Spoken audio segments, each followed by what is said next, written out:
OLX என்பது இந்தியாவில் பழைய பொருட்களை வாங்கவும் விற்கவும் பயன்படும் பிரபலமான வலைத்தளம். ஆனால் சில மோசடிக்காரர்களும் இங்கே மக்களை ஏமாற்றுகிறார்கள்.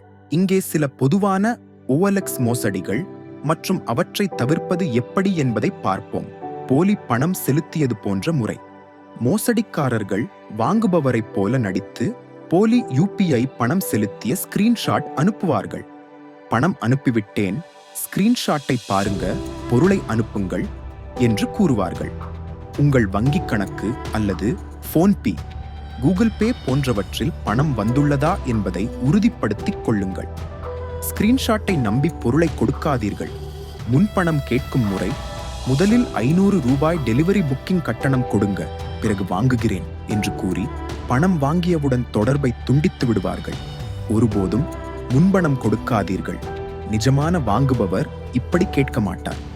போலி பொருள் விளம்பரம்: பைக், கார், கேமரா போன்றவற்றை மிகவும் குறைந்த விலைக்கு விளம்பரப்படுத்தி விரைந்து செய்யுங்கள். 5 பேர் வாங்கத் தயாராக உள்ளனர், இப்போது பணம் அனுப்புங்கள் என்று அழுத்தம் கொடுப்பார்கள். உதாரணம்: தினேஷ் ஒரு ஸ்கூட்டரை 15,000 ரூபாய்க்கு பார்த்து பணம் அனுப்பினார். ஆனால் சந்திப்புக்கு சென்றபோது விற்பவர் காணப்படவில்லை. பொருளை நேரில் பார்த்து உறுதி செய்த பிறகே பணம் கொடுங்கள்.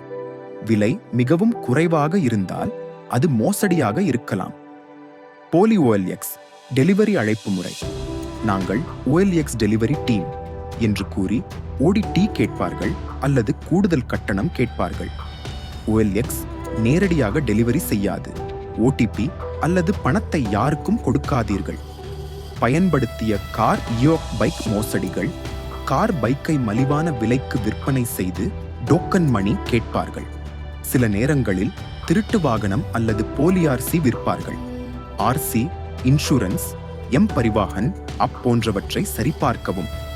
போலி லிங்க் முறை: உங்கள் பொருள் தயார், இந்த லிங்கில் டிராக்கிங் செய்யவும் என்று போலி லிங்க் அனுப்பி பணம் கேட்பார்கள். அந்நிய லிங்குகளை கிளிக் செய்யாதீர்கள். டிராக்கிங் செய்ய அதிகாரப்பூர்வ வலைத்தளங்களை மட்டுமே பயன்படுத்தவும். மின்னணு பொருட்கள் வாகனங்களில் மறைக்கப்பட்ட பிரச்சனைகள்: உள்ளே பழுதுவெளியில் சரியாக தோன்றினாலும் நீர் சேதம், என்ஜின் பிரச்சனை இருக்கலாம். திருட்டு பொருட்கள், நகல் பொருட்கள் அல்லது திருட்டு சாமான்களை விற்பார்கள். வாரண்டி இல்லை, மலிவான ஒப்பந்தங்களுக்கு ஆதரவு கிடைக்காது. நேரில் சந்தித்து பொருளை சரிபார்த்த பிறகே பணம் கொடுங்கள். ஸ்கிரீன்ஷாட் முன்பணத்தை நம்பாதீர்கள்.